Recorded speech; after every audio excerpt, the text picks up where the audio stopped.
Hi, I'm Damon with Learning Blade, and I'm going to show you how to use our farmers market simulation game from our Mission Challenge resources to promote exciting STEM careers to your students.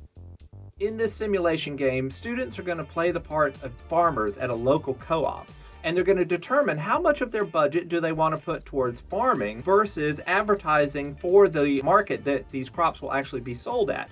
And the impact of all of their decisions together is going to change how much money each farmer makes. And so through this, they're going to learn about supply and demand and how the choices of all of us impact the market as a whole. There are also some really good discussion questions that they can go through as well. So let's begin the activity.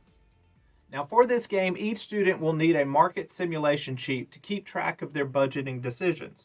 Teachers also have a sheet of their own, and what this does is it talks about the math of how to calculate the impact of the decisions that the students make. Now we'll run through an example of a single harvest that we'll do here today, and that'll show you how easy it is to do all four in this activity. Now to start the game, you're going to calculate the maximum acres of crops by multiplying the number of students that you have playing the game by 100. And this is going to be the same in every round, so you can just go ahead and write that number down. Let's say we had 4 students that were playing that game, so that maximum acre of crops would be 400. So I'll just make a note of that. Maximum acre of crops equals 400. All right, so I've got that.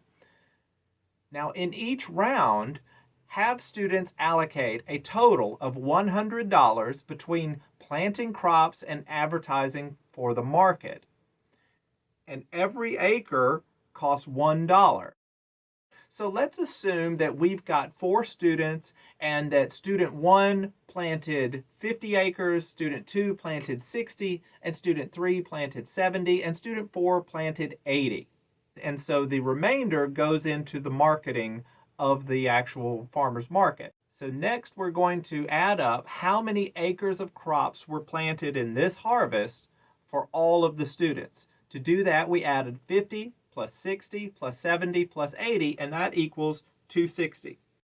Next, we're going to calculate the effects of supply, and you can see the formula for that written on the teacher sheet. So in our case here, with our 4 students, that's going to equal $2.35 an acre, and that is the effects of supply. The next thing we're going to do is calculate the effects of demand, and you have the formula for that here on your teacher sheet.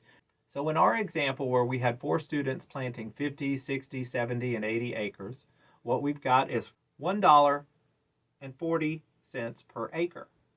So now we're going to add these two numbers, and that will give us the revenue per acre, which in this case is $3.75. Take that number and you will multiply it by the number of acres that each farmer planted in this harvest. So that's what happened in a single harvest. In this game, we would do 4 harvests, and then you would see what sorts of changes that the different students make. Now, what typically happens in this simulation is in the earlier harvest, some students will plant random amounts of acres. And then they'll see that they didn't make as much money as the students who planted more acres. So everybody starts planting a lot of their acres in the later rounds. But of course, what that does is, because not as much money is being spent on advertising, it actually ends up reducing everyone's revenue per acre. So there are some situations where people will make less money by planting more acreage. So what this simulation does is it shows students that there is a relationship between your individual decisions and what the effect on the entire market can be. Now, this activity also includes several discussion questions that will help students understand how the budgeting decisions that they make individually affect the other farmers and vice versa. And that's how you can use this market simulation game with your students. So in addition to this simulation game, you can also find lots of other exciting mission challenges in the resources section of Learning Blade. Thank you for watching, and be sure to check out other videos in this series.